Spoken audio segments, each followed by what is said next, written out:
Hello and welcome back to Creepy Cutie Crafty. Welcome back to yet another crafting video with me, Heather. Hi guys. Now this isn't a Friday fabric fumble, this is something a bit different. So one of the things you've probably seen me post a while is about making these things, and these are Fingerloop braids. So you can see there, some of them are quite nice and decorative, some of them are simple. I mean, I'm going to be talking you through what I've got going on here, but I need to make something of this nature to add to my stocking project because I need something to hang them up on.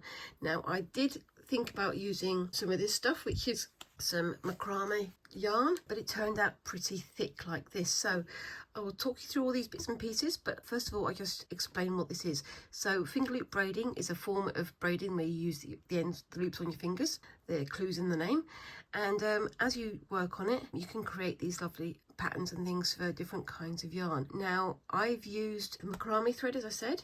I've also used thick wool and some more loose wool here, and also some different thicknesses of embroidery floss. So on some of these I've doubled it up, so I've used different kinds of variegations and different colors and different types. So what I'm going to be doing is, first of all, I'll be using some of this stuff, which is baker's twine or butcher's twine, just to demonstrate what I'm going to be doing with a couple of simple Fingerloop braids, and then I'm going to go on to something a bit more complicated.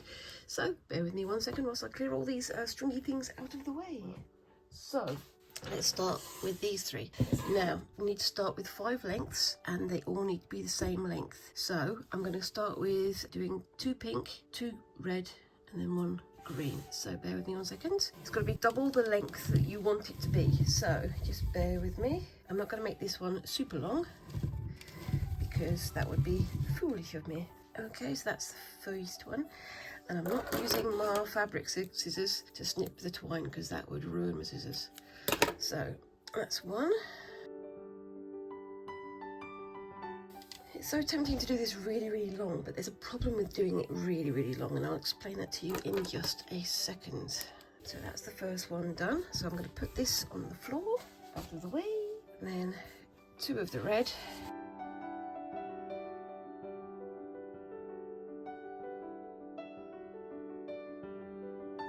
You see, I'm not being too accurate because I'm going to be straightening them out in a bit anyway. This is quite strong twine, so it's going to be quite good for this one. It's also not too stretchy. There's a little bit of stretch to it, but we can cope with that. Well, at least I can cope with that. There we go. So this is the last one. This is number 5. Now, this is a really fun process, but it does mean you have to concentrate on what you're doing because it's very easy to mess up, but I'll get to that bit when I get to that bit. Okay, so I'm gonna find the ends of each of the threads. Let's see what I can do. Well, if I go from the middle, it'll probably be a bit easier, won't it? Let's try and go from the middle rather than trying to find all the ends. So let's just try and straighten that out. Ooh, I've already got myself a knot in there. Bear with me a second. We've got 1, 2, 3, 4 and 5 there. So what I'm going to do is I'm going to go to the end here, try and get them all sort of the same length so that they can all lie flat, and then tie a nice big knot in there. And what I do is, once I've tied this bit, I go through and I just pull each individual loop nice and tight to make sure it won't come undone mid-piece. Then I go along, try and get them to lie flat against each other. They really do like to try and tangle themselves up. Excuse me, I'll be back on screen again in a second. So we've got these going on here. Now, the problem is that because I've bundled them all together, they do tend to twist around each other, which makes it a little bit difficult when it comes to straightening them at the end, but that doesn't matter too much. So, pulling this through, so make sure that I've got them all at the same length. This is the first way I'm going to show you. There's another way to do it in a bit, and I'll show you how to do that one on the next one. So you've got those 2 ends, and I get myself another little piece of the twine just to tie it down. And yeah, you might be able to tell we've got a bit of a different layout today because I'm having to do this side on the table rather than from that angle. But I will show you that in just a moment. So I'm gonna put this tie around. Just do a quick knot on there as well. And then if I move the camera in a second, you'll see that over here I've got set up like my gooseneck lamp, which I can then loop this over. So excuse me a second. There we go. And my loops are a little bit long, but that's okay. So I'm going to bring you down to here. Yeah, you can see some of the mess in my house, but you know, we can live with that, can't we?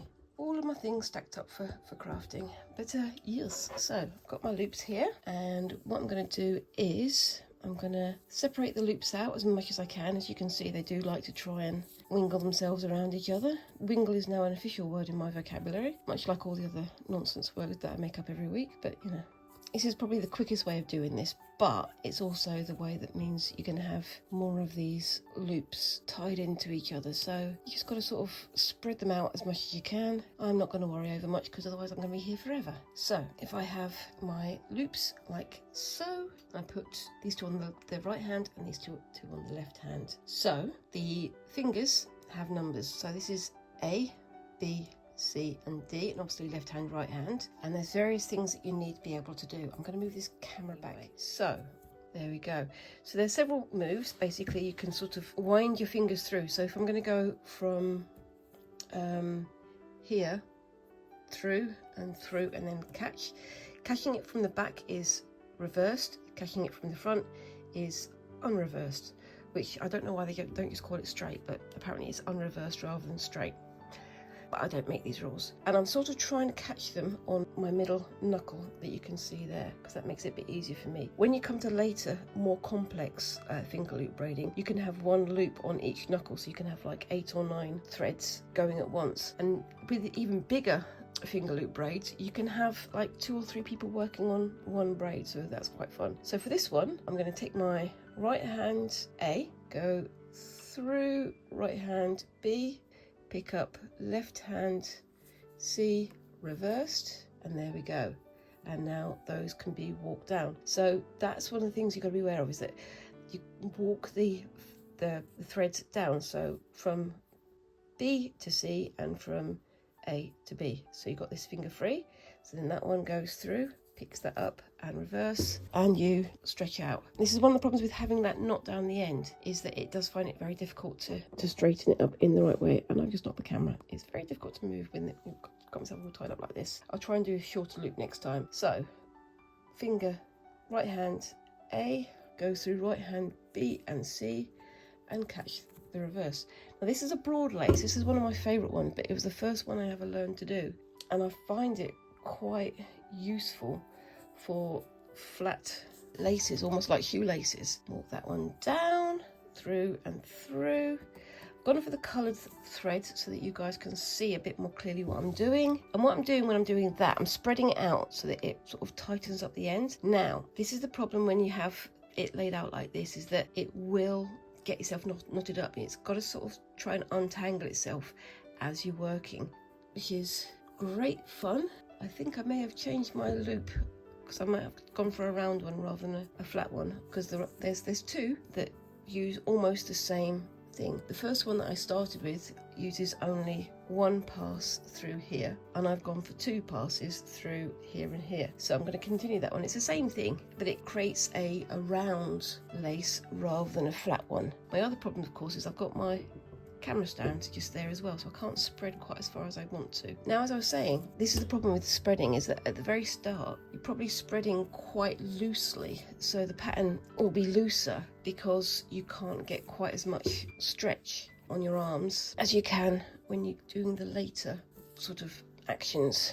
Yeah, the later rounds. And you can see at the end there it's starting to come together. I'm going to see if I can do a better view of this one on the next one, where I'm going to do the actual thing that I was going to do when I first started. But yeah, it's great fun. But I've seen in like many medieval manuscripts, there's people using like wooden beaters so they can beat the ends down into shape, which works pretty well. And there's also people, you know, working in pairs. So you've got two people doing the same finger braid, and one person is braiding and the other person is pulling the end apart, so they sit at the other end whilst the first person is doing the work at this end and make it all come together. But it's almost a meditative thing. You have to focus on what you're doing whilst you're doing it. So I'm going to stop talking now. I'm just going to fast forward this bit so you can see it all come together. And I hope I'm going to try and keep on camera, because it's, as you can see, my arms are getting further and further away from the camera because it's tying itself up. Now to fast forward, back in a bit.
Okay, so as you can see there, I've done a fair bit, and yeah, this was the round, not the flat, so oh well. I'm going to leave a little bit on the end there so I can turn it into a tassel, but I'll just let these go down here. It's quite tight, it won't let itself go, and I'll just shift you over so you can see the next bit.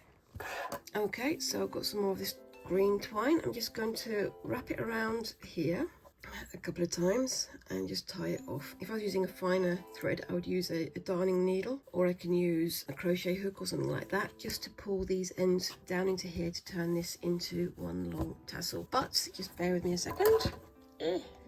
You can see at the start how loose it is, and then it starts to become tighter and tighter and tighter until you get down to the end here where it's lovely and firm. But the only way to combat that is to either do this end a bit more loosely so it matches this, or use something to spread it at this end so that it becomes a bit tighter. It's a good attempt.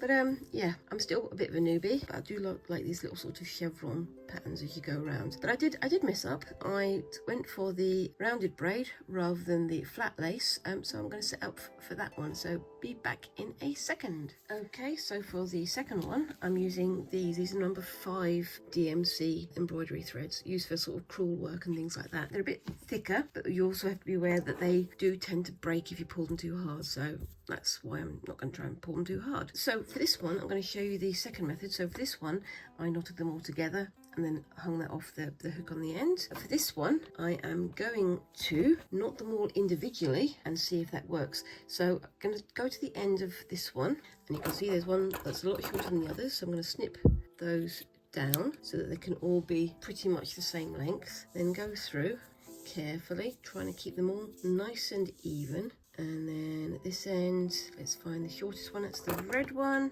So I'm just going to go to, oopsie daisy, there, and just snip the ends off. Now, the problem with doing it this way is that when you knot them, there's a good chance you're going to be knotting them at a different length. However, you won't be tying them all up together. So I'm going to try and get them all to about the same length, but we'll see how we go.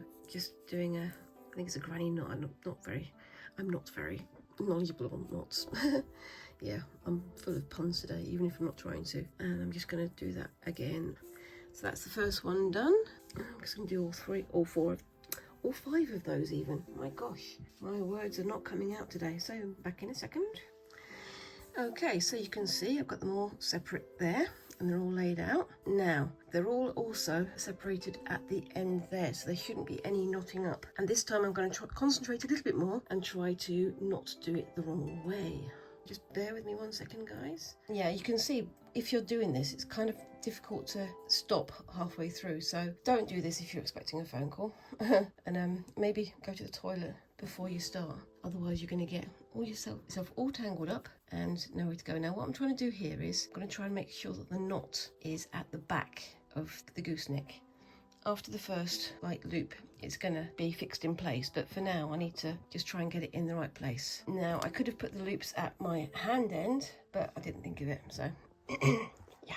Right, so same again, but this time I'm going to be lying my hands flat. You can do it using it like this, or you can do it like this, so long as you keep your fingers curled and keep that tension. So I'm going to start on this side. I'm just going to go through the first one and pick up that one there, pull, walk down through the first one, pick up that one there, pull, walk down through the first one, pick up that one, through, walk down through the first one, pick up, pull it tight, walk down, pull it through, pick up C on the left hand, pull it tight, walk down through the first one, and again this is okay, so through the first one this is reversed, taking it from the back, walk down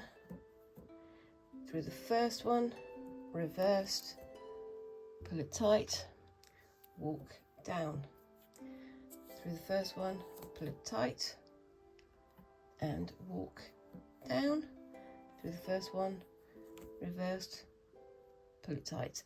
Now, because I did the knots carefully, these are almost at the same length, but you can see that this one here is slightly longer and this one here is slightly longer. So there's a bit of difference, but as long as you get them almost the same, then you know it's going to work. But there is another way of doing it. I'll show you that on the third one that I'm going to do in a little bit. So I'm just going to get this one done and then show you. So I've got to walk that one down, pick that through the first one, tighten, and then on I go.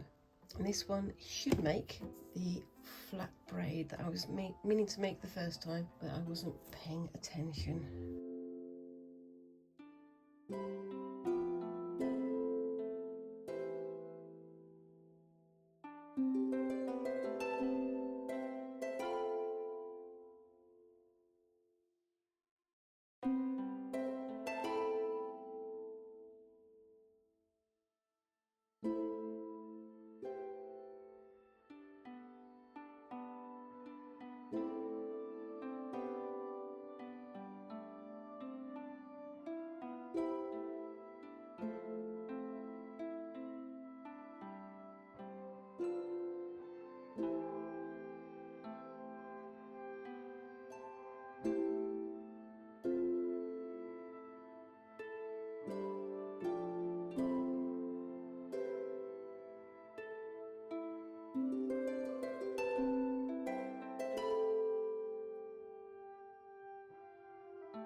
Okay, so I've got to that point. I've got a little bit left to do, but I'm going to just let that relax down there. Excuse me a second.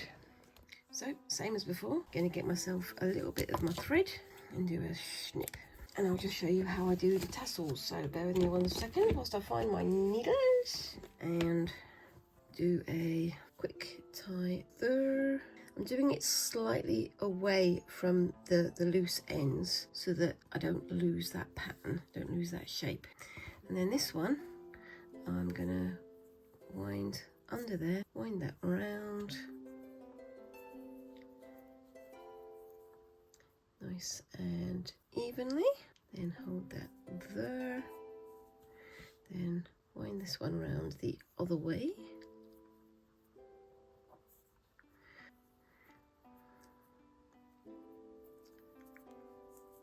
And then a knot just in there.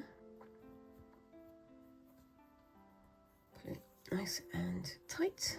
And again on fur. Get my needle. These are nice and small, so it's relatively easy to do, but I am going to use my needle threader because the ends of these are starting to fray. And then, oops daisy, just pull that down through the middle. Try to get it going all the way to the end, and that's the one done. Let's pull that nice and tight, and then do the same with the other one. There we go. And that just pulls the knot through as well and makes it all nice and tidy. And then I can just do a quick scooch there.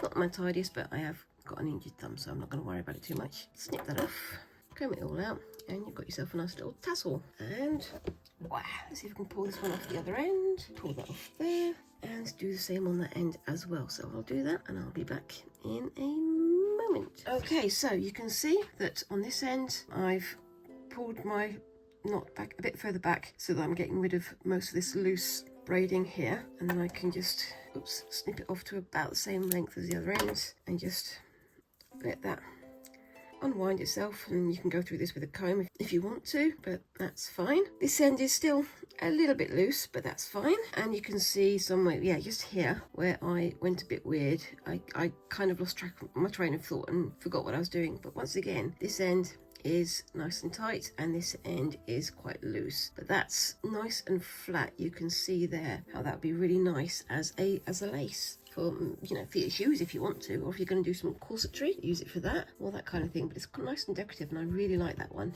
It's a simple one, but it is quite effective. But on to my last one, so I'm just going to set up for that one. I'll be back in a moment, so see you in a bit. Okay, so this is the last one I'm going to show you how to set up. I'm doing this on the end of the table here. So along here, I've done 4 rows of green and 1 of pink. And now I'm just going to come in with my red. So just put that there. And I'm working around the camera, so there may be punches ahead, so just bear with me. So that goes down there, under the table, and back up the other side. And then I snip and try to tie a knot in almost the same place there. So all of these loops should be of equal length. So hopefully that's what's happening. And then what I'm going to do is I'm going to get the green from underneath and tie that around all of these to tie them together. There we go. I'll do the same with the pink as well, I think, just to make sure. As my friend Christine over in Australia says, to be sure, to be sure. I can just pull that a little bit closer, pull the tie underneath, and there we go. So I'm just going to take this off the table, and then I'll show you the next step in a sec. Back in a sec. Okay, so yep, I'm back over here. I've got the knots here, and I've got this little loop here that I've made. So I'm going to put that around there and push the knotted end through. I'm going to try and catch all those knots where it came together, and then this end can go over the lamp. And those loops are a lot tidier than previous, and they are all the same length, so it's a little bit easier to work with. Obviously I'm using my gooseneck lamp, which is a cheap IKEA creation, but you can get warp pegs that you can loop onto the table, which are pretty useful. I don't have one yet, but I'm planning on getting one. Right, so excuse me for moving you whilst I was in the middle of a sentence. Obviously doing this around the table means I've got an extra long length now. So what I need to do is you start off with 4 of one colour and 2 of another, which is what I've got here. Yep, so the red one goes on the little finger there. Then 2 green ones, if I can entangle them. Bear with me. There's no way to completely untangle these. It's just to try and get as little wastage as possible, mostly. The red one goes on the little finger, and these 2 go on the 2 middle fingers, like that. And then on the other side, bear with me, excuse me for moving the camera all over the place, it's a little bit hard to work with. So on the other side, got the pink on the top finger, and then these two go like so. And they are all pretty much the same length. It's much easier to work with like that. So if you're doing this and you suddenly in the middle of it need to go and answer the phone or something like that, the best thing to do is keep your fingers in the claw position and then lay them down like that, so you can remember which finger went through which loop and in which direction, because of course you want to keep the directions all the same, don't you? Yes. Well, now you know you do. So back on, and this is a slightly more complicated one. It's one of my favorites actually, but it is a lot more complicated. I'm going to try and get you as good a position as possible. That's a bit better. There we go. And I'll try and do this as much on camera as possible. Separate them out. There we go. So yeah, this is a slightly more complicated one, but I do like it. So it's a very slow one. So again, keep these two separate from the green ones in the center, and then we go in, reverse, grab, walk down, in, reverse, grab, walk down, and then this is the next tricky bit. Put that one onto there, and then grab that one over. You can do over or under with either that, and then separate, and then do that again. So through, oops, through, out, down, through, up, and then separate. Now that one there you can do either way, but you've got to have the same one going over the same way every time, otherwise it's going to go a little bit cockahooey. So through, reverse, down, through, reverse, out, down, down, over, over. Now, have I done this right? We will find out when I get to the end. So wish me luck. I'm going to move you up just slightly so you can see the whole thing. Through, reverse, down, through, back, reverse, and then swap over, obviously not forgetting to walk down, and then separate. Through, reverse, walk down, through, reverse, walk down, and then swap.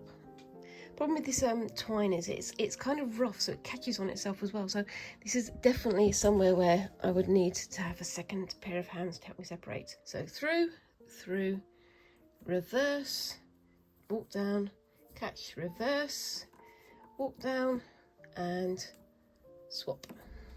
You can see it's a bit more complicated, but it does give a really good result. So through, reverse, walk down, and swap.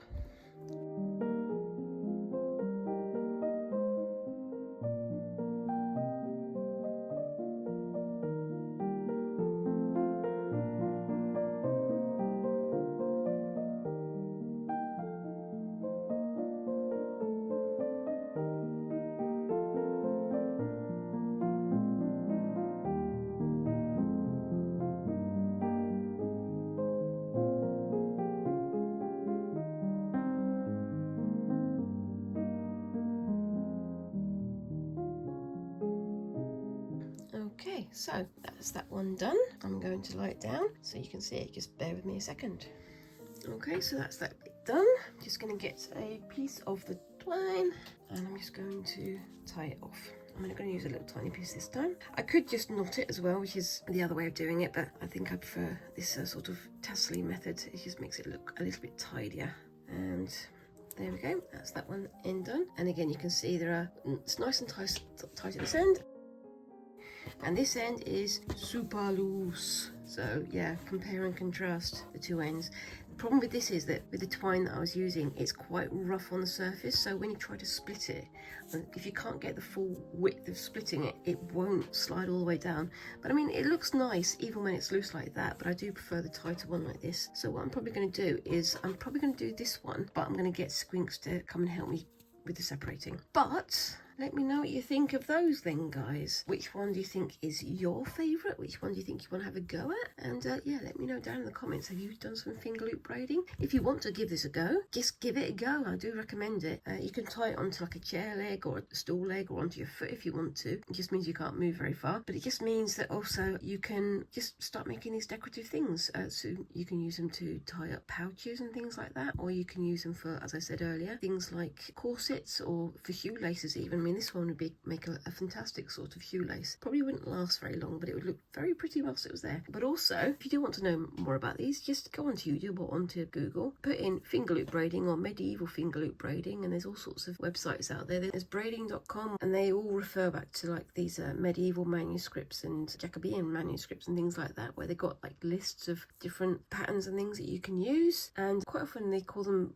bows, B-O-W-E-S, because they call the loops bows. So you're getting used to using a lace of 5 bows or 6 bows, or so this one would be 5 bows and this one would be 6 bows. So yeah, just look it up, give it a go, and let me know down in the comments how you get on. And do you like this kind of process, and do you think I should do more of it in the future? Let me know. And also, whilst you're down there, please remember to like and subscribe and all those lovely little things that help a channel like mine to grow. And yeah, I look forward to seeing you in the next video.